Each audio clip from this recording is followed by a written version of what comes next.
Hari gadata lawabia la heravalaya pana lau hegeregere lau kikiraya.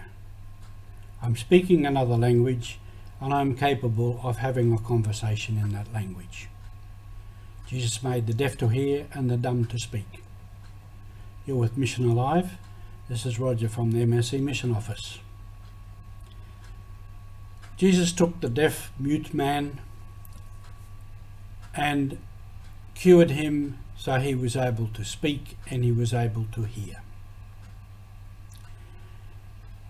When the missionaries went to foreign places, one of the first things they had to do was to learn the language so they could communicate with the people. Otherwise, they were deaf and dumb.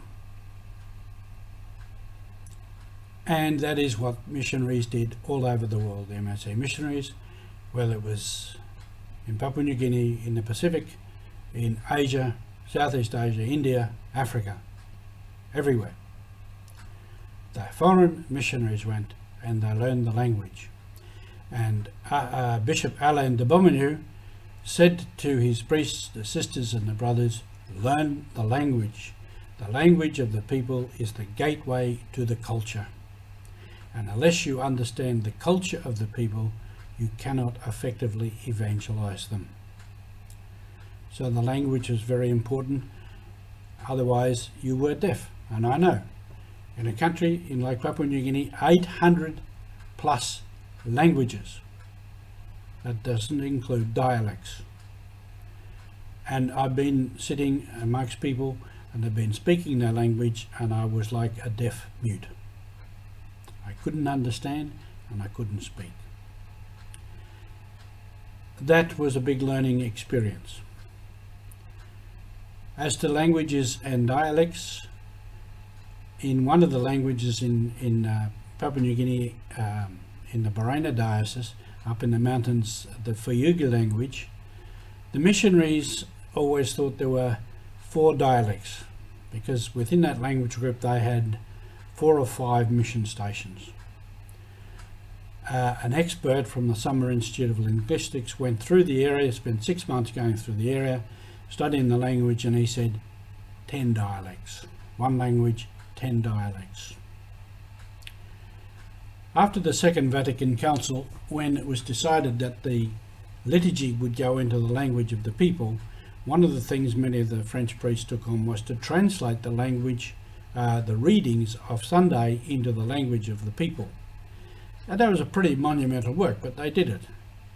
But in some places within some language, from one place to another, the dialect was different. So they had to translate differently.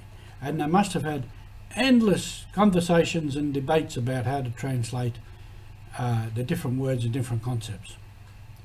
Must have been an absolutely fascinating time.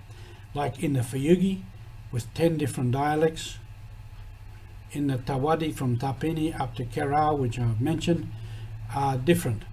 The same language, different dialect. And so on, the story went into many languages and dialects. And the translations, they translated also the prayers, the mass, many things into the language of the people.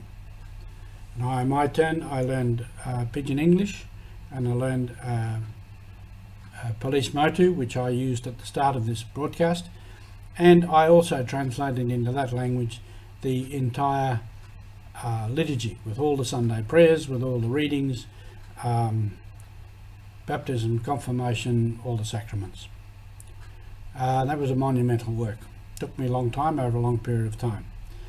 But it was worth it, and it was worth learning the language, because then I could just slip into the language wherever I was. I remember one stage when I was in Rigo, a place called Kwikila. I was chairman of the board of governors of the high school, and I pulled into Kwikila one day in my old Land Cruiser, and I pulled up somewhere there, and I saw this fellow walking across the road towards me, and I knew he wasn't a Catholic who knew me. I knew he was probably United Church from one of the villages. He had this very worried look on his face as he walked across the road, as if to think, how am I going to communicate with this fellow? And as he got near the truck, I spoke in the language and said, "Hey, Tura, Taka." "My friend, what?"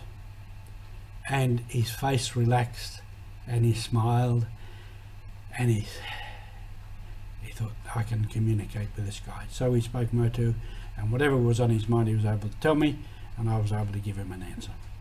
So